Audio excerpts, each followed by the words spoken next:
Soyez bénis, nous sommes au volume 2. Nous avons arrêté l'autre enseignement compte tenu de certaines dispositions. Il y a eu un petit empêchement. Donc nous sommes toujours dans la connaissance de la croix et de la résurrection de notre Seigneur Jésus-Christ. Nous avons dit dans le premier volume, nous sommes dans le deuxième volume, que Jésus a porté nos péchés, il a fait grâce de nos offenses et il a jeté ça dans la mer de l'oubli. Et la résurrection donne quoi? Romains 6, verset 14. Car le péché n'aura point de pouvoir sur vous, puisque vous êtes non sous la loi, mais sous la grâce. Alléluia. Lorsque nous prenons Romains 8, verset 1 à 2, il dit, il n'y a donc maintenant aucune condamnation pour ceux qui sont en Jésus-Christ. En effet, la loi de l'esprit de vie en Jésus-Christ m'a affranchi de la loi du péché de la mort. Donc, le péché de nos parents, tout ce qu'ils ont fait avant, là, Jésus dit quoi? Quand tu es en Christ, tout ça là, ça n'a plus de pouvoir sur toi. Parce que tu n'es plus sous la loi et tu es sous la grâce. Si tu te mets à la croix de Jésus, les mêmes péchés vont revenir chaque fois. Donc, pour que tu sois libre de ces péchés, les offenses qu'on a fait à Dieu avant, il faut que tu passes à la résurrection. La résurrection dit quoi? Il n'y a donc aucune condamnation pour ceux qui sont en Christ. Alléluia. Nous allons voir maintenant par rapport au vieil homme, la vieille nature. C'est votre cadeau de fin d'année, je suis en train de vous donner comme ça. Galates 2, verset 20. Ça, c'est la vieille nature. Galates 2, verset 20. Il dit, j'ai été crucifié avec Christ. Et si je vis, ce n'est plus moi qui vis, c'est Christ qui vit en moi. Alléluia.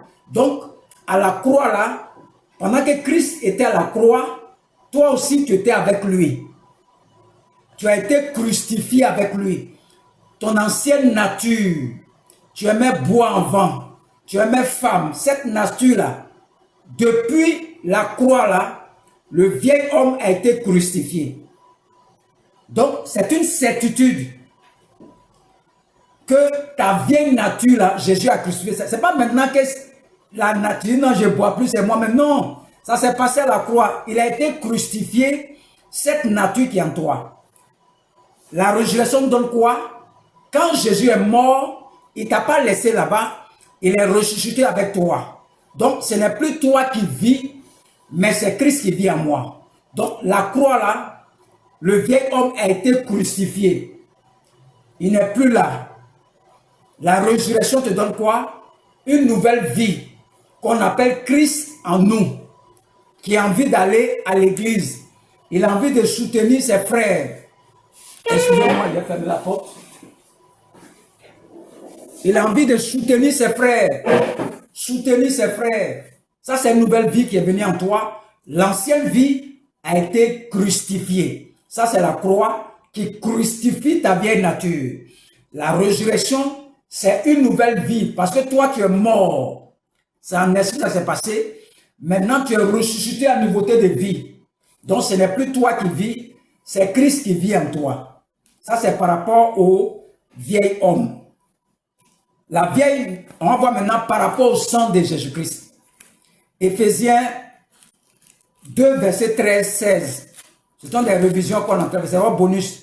Éphésiens 2, verset 13 dit quoi? Christ, Éphésiens 2, verset 13, 12, 13, 14, on ne va pas lire tout. C'est des choses que j'ai déjà enseignées déjà.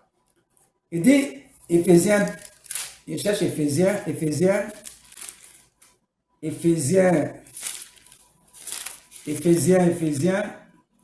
voilà ça, Éphésiens ici. C'est une formation, donc on prend tout le temps pour chercher les versets. Éphésiens 2, verset 13 dit, mais maintenant en Jésus-Christ, vous qui étiez jadis éloignés, vous avez été rapprochés par le sang de Jésus-Christ. Donc la première des choses, le sang de Jésus-Christ nous a rapprochés des Juifs, nous a rapprochés de ce grand Dieu-là. Ça, c'est par rapport au sang, pour le lire après, Éphésiens 2, verset 13, 16. Donc, le sang de Jésus qui a coulé à la croix, lorsqu'il était à la croix, le sang qui coulait là, nous a réconciliés avec ce grand Dieu. Avant, c'est les Juifs seulement qui étaient le peuple de Dieu. Ça nous a réconciliés avec les Juifs Le mur de séparation de l'inimitié a été brisé et la loi de Moïse a été anéantie. Ça, c'est la croix qui donne ça par rapport au sang.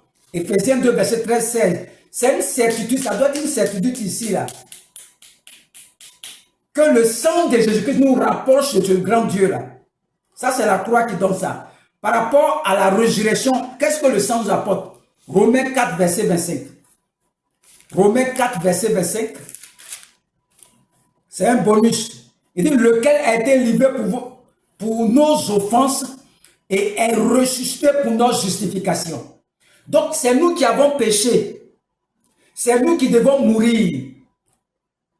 Maintenant, qu'est-ce qui se passe par la résurrection?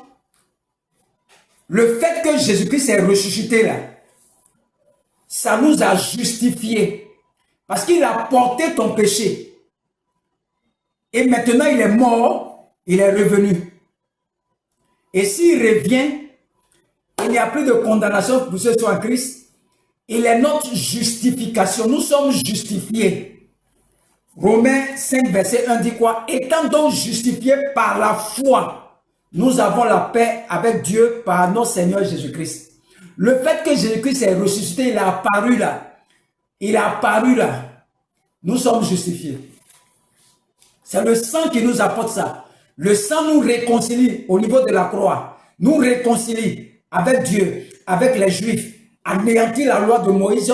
Le soir va briser le mur de l'inimitié.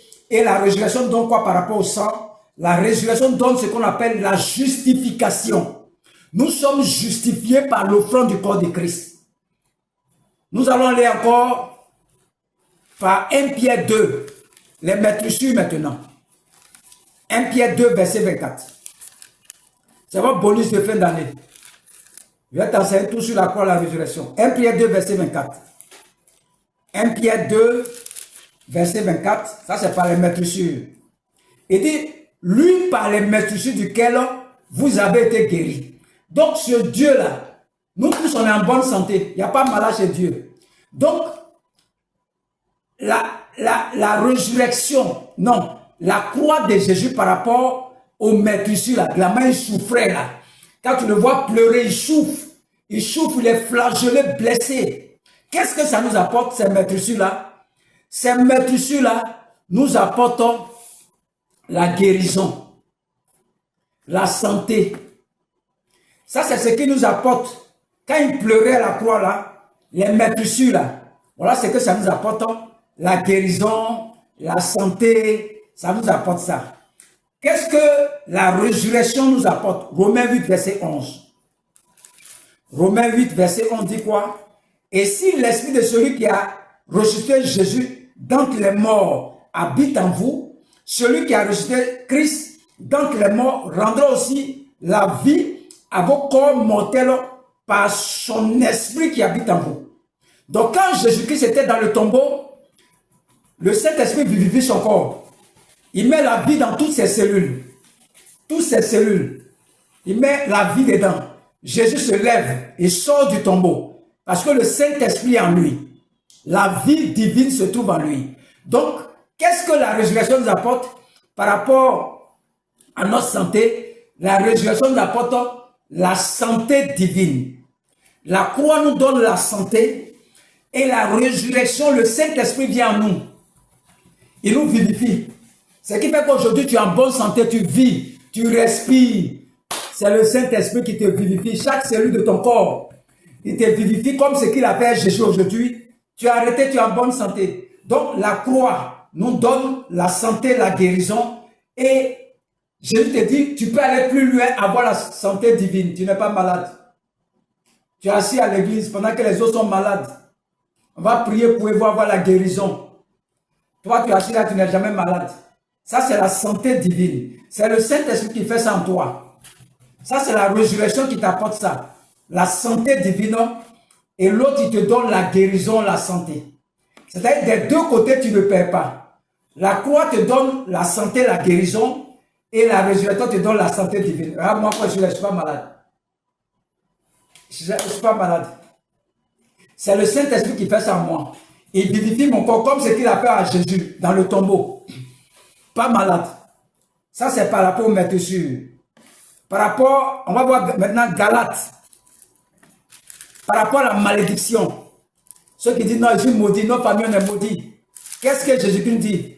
Galates 3, verset 13-14. Ça, c'est par rapport aux malédictions. Il dit, Christ nous a rachetés de la malédiction de la loi, étant devenu malédiction pour nous, car il est écrit, maudit est quiconque est pendu au bois. Donc, regardez ce qu'il dit ici. Galates 13 d'abord, on n'est pas encore allé dans 14. Ça, c'est quand il était à la croix pendu. La malédiction que toi tu mets sur ta tête toujours là, il dit quoi? Il dit qu'il s'est fait malédiction pour que toi ce soit bénédiction. Ça, c'est une première garantie que la croix te donne. Il prend ta malédiction, il te donne bénédiction. Le verset 14 dit quoi? Afin que la bénédiction d'Abraham eût pour les païens son accomplissement. Regardez ce que Dieu a promis à Abraham dans Genèse 12, verset. Il dit, celui qui te maudit sera maudit, celui qui te bénit sera béni. Donc le chrétien ne peut pas être maudit. Aucune malédiction sur la tête du chrétien. Tu as deux garanties. La bénédiction d'Abraham et puis la croix de Jésus-Christ encore. Il te donne deux garanties à la croix. Le chrétien ne peut pas être maudit. Ce n'est pas possible. C'est que lui ne connaît rien. Il ne sait pas ce que Jésus-Christ a fait pour lui. Il n'a pas la connaissance. Il n'a pas la vérité. Mon peuple périt par manque de connaissance. À ceux qui l'ont reçu, à ceux qui croient en elle, elle a donné le pouvoir de devenir enfant de Dieu. Jean 1, verset 12.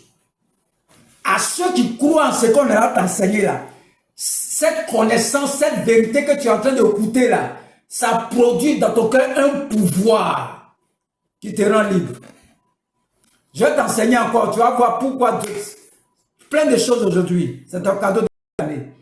Qu'est-ce que la régénération nous apporte par rapport à la malédiction? Éphésiens 1, verset 3. Éphésiens 1, verset 3.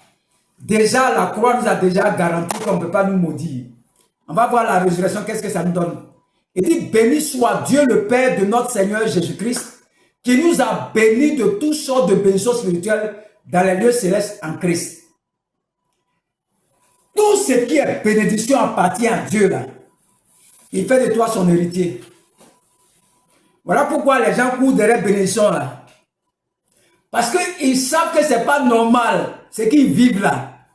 Il nous a bénis de toutes sortes de bénédictions dans les lieux célestes. Donc ce n'est pas normal que quelqu'un soit pauvre à l'église. Ce n'est pas normal. Mais il faut avoir la connaissance d'abord avant que ça se produise dans ta vie. Donc, et d'abord, on ne peut pas te maudire. Et puis encore te donner un grand héritage pour toi. Voilà pourquoi quand tu es à l'église et puis tu es pauvre, là, ça te fait mal. Ça te fait mal. Tu sens qu'il y a quelque chose qui ne va pas. Tu sens ça. Que tu sois pasteur, que tu sois chrétien, tu sens qu'il y a quelque chose qui ne va pas. Parce que ce que Christ a provu pour toi, là, tu ne vois pas. La malédiction, on ne peut pas te maudire. Lui qui dit on peut te maudire, il n'a qu'à venir devant moi ici. On va partir maintenant 2 Corinthiens.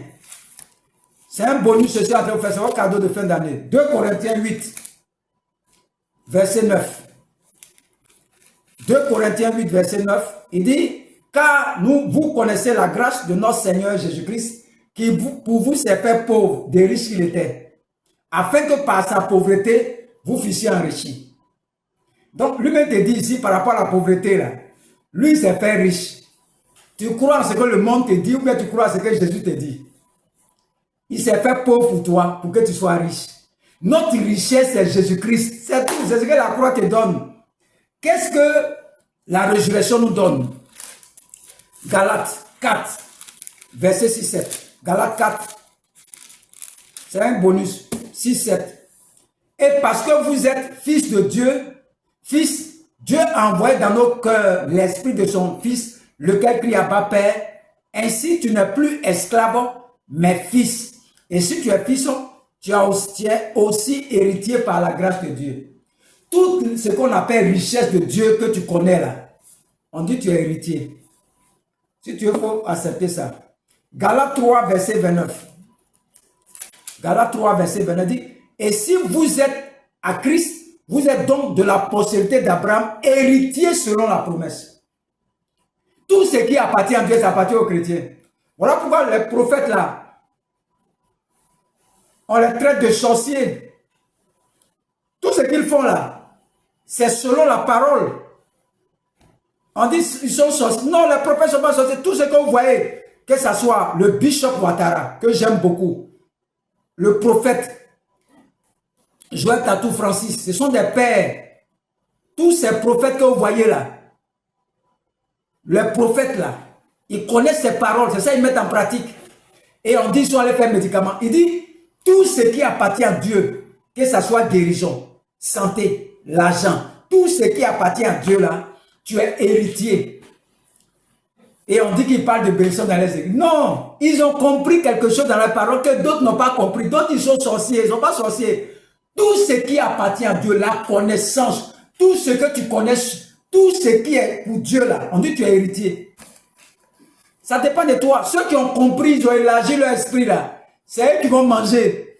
Les chrétiens qui sont bloqués là, eux ils souffrent. Tout ce qui appartient à Dieu t'appartient. Ça c'est Galates 4, verset 6-7. Colossiens 2, verset 15. C'est votre bonus. Colossiens 2, verset 15. Colossiens 2, verset 15. Colossiens 2, verset 15. On dit là, dépouiller les dominations, les autorités, les a livrés publiquement en se enfants d'elle par la croix. Donc, Colossiens 1, verset 14 dit quoi? Il dit, en qui nous avons la rédemption, la rémission des péchés. Il est l'image du Dieu invisible, le premier-né de toute la création. Alléluia. Il a dépouillé l'acte qui te condamnait. Ce qui fait que dans la famille, on ne fait pas enfant. Ce qui fait qu'on se marie. Le décret qui a été pris dans la famille par Satan, là, il a effacé l'acte dont les ordonnances vous condamnaient. Ça, c'est la croix.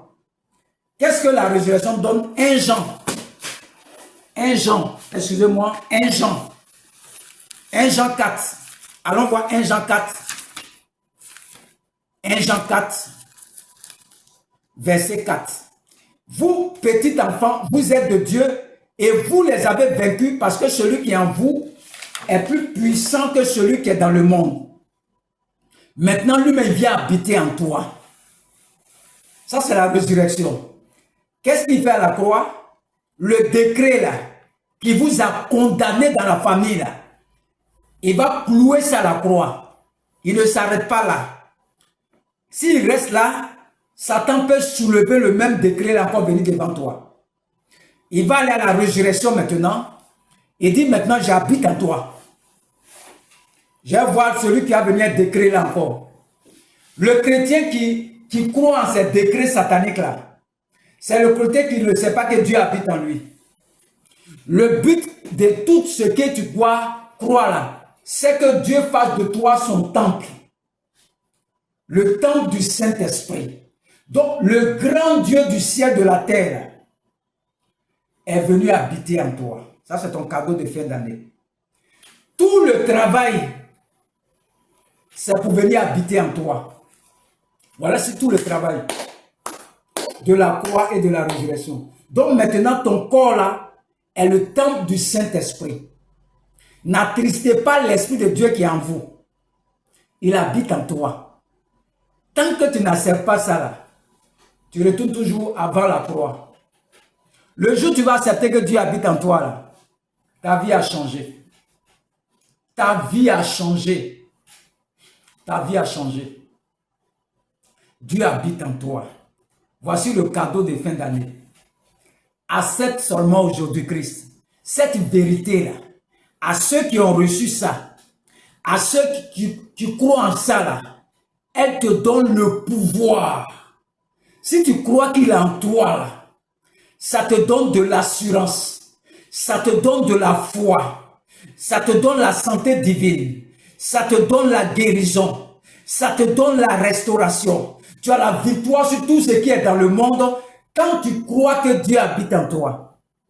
Vous voyez comment c'est intéressant? Tout le travail de Dieu là, c'est pour venir habiter en toi.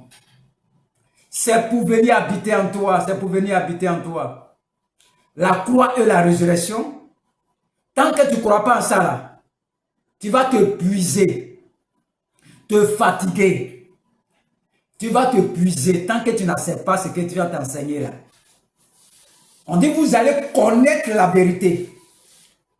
Et la vérité va vous rendre libre. Romains 8, verset 32. Tant que tu n'acceptes pas ce que Jésus-Christ a fait, pour toi, la croix là, tu vas te délivrer. Te délivrer. Te délivrer. Te délivrer. Tu te mets sous la loi. Sous la loi là, on te délivre seulement. On te délivre seulement. C'est parce que tu n'as pas la connaissance. Tu ne sais pas ce qu'il a fait pour toi à la croix. Tu ne sais pas ce qu'il a fait pour toi à la résurrection. Tu es comme où Jésus est né là, à Nazareth. On dit, est-ce que quelque chose de bon peut sortir de Nazareth? Ils ne croient pas. Jésus est né là-bas, mais ils ne croient pas, il vient de là-bas, ils ne croient pas. Donc la parole ne peut pas produire un effet dans ta vie. Le jour où moi j'ai accepté ça, je suis libéré. J'ai fait tout ce que tu es en train de faire là. C'est parce que je n'ai jamais accepté cette parole, que je me promenais partout. Mais le jour où j'ai accepté ça dans mon cœur, là, de tout mon cœur, de toute ma force, de toute ma puissance là, elle m'a transformé. Aujourd'hui, vous me voyez sur les réseaux sociaux parce que je crois en cette parole là. Sinon, je peux aller faire délivrance encore, l'esprit de mort. Ma famille, j'ai adoré montagne, au cas. Mais imagine-toi, on est quitté au Ghana, les Baoulés. On dit on est quitté en Égypte. Imaginez-vous les hôtels qu'ils ont bâtis. Ils ont adoré serpents, scorpions, termitières, rochers, montagnes, forêts sacrées. Regardez mon village. Imaginez-vous, dans tous les lieux, mes parents sont passés là. Comptez les hôtels qu'ils ont bâtis. Tous les jours, ils vont faire sacrifice. Si moi, je dois régler ces problèmes-là, mais c'est quand j'ai fini. J'ai déjà vieilli. Mais Jésus dit, tout est accompli. Mais tant que tu n'acceptes pas la parole, ils vont te délivrer. Ils vont te délivrer. C'est pas de... Il y a des camps de prière qui sont là pour ça. Comme tu ne veux pas accepter, on te délivre. 6 mois après, même esprit revient encore. On te délivre. 6 mois après, même esprit revient encore. On te délivre. 3 ans après, le même esprit revient encore. C'est quand ça va finir. C'est quand ça va finir. C'est quand ça va finir. C'est quand ça va finir. On va te délivrer seulement. Au moment les gens sont en train de manger. On dit, je vous ai béni de toutes sortes de besoins dans les lieux célestes. Éphésiens 1, verset 3. On dit, vous êtes là pour manger là. Pendant que les gens mangent, toi, tu es en train de te délivrer dans le camp de prière seulement. Le jour où tu vas comprendre cette parole que tu enseignes là, tu es libéré. Il n'y aura plus de camp de prière encore. Si tu acceptes cette parole-là, tu es libre. Il faut revoir les enseignements. C'est un bonus que tu as donné. Je ne suis pas contre camp de prière de quelqu'un, mais j'enseigne la vérité. Je ne suis pas contre un serviteur de Dieu. Moi, j'enseigne ce que Dieu m'a enseigné. Quand tu as la connaissance, tu es libre. Tu n'as même pas besoin d'aller payer quelque chose. Tu es libéré. L'offrande est déjà donnée. La porter tes péchés fait grâce. Il porte tes péchés, il fait grâce de tes offenses, il jette ça dans la mer de l'oubli. Qu'est-ce qu'il fait à la résurrection? Ce n'est plus toi qui vis, c'est Christ qui vit en toi. Il crucifie ton vieil homme, il vient te donner une nouvelle nature, une nouvelle Christ en nous. Et maintenant, il te réconcilie avec le Père, il te réconcilie avec les Juifs, il anéantit la loi de Moïse, et puis il brise le mur de l'inimitié. Qu'est-ce qu'il fait encore? Il dit que tu n'es plus sous la loi, mais tu es sous la loi de l'esprit de vie. Le Saint-Esprit, tu es sous la grâce. Il se fait pauvre pour toi, il te donne toutes ses bénédictions, il vient habiter en toi. Si tu as compris ça, tu es libre. Tu es tranquille. Que Dieu vous bénisse. C'était le bonus de cette année que je vous donne aujourd'hui, le bonus. Revoyez tous les enseignements sur les playlists, les podcasts. Je vais donner encore une série d'enseignements. Encore, on va commencer une nouvelle série. qui se masturbent, ceux qui ne peuvent pas arrêter la colère, ceux qui sont dans la fornication. C'est très facile pour sortir dedans par la parole seulement.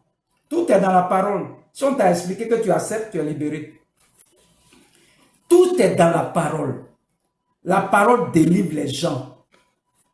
La parole libère les gens. Simplement, tu m'écoutes seulement, tu es libéré.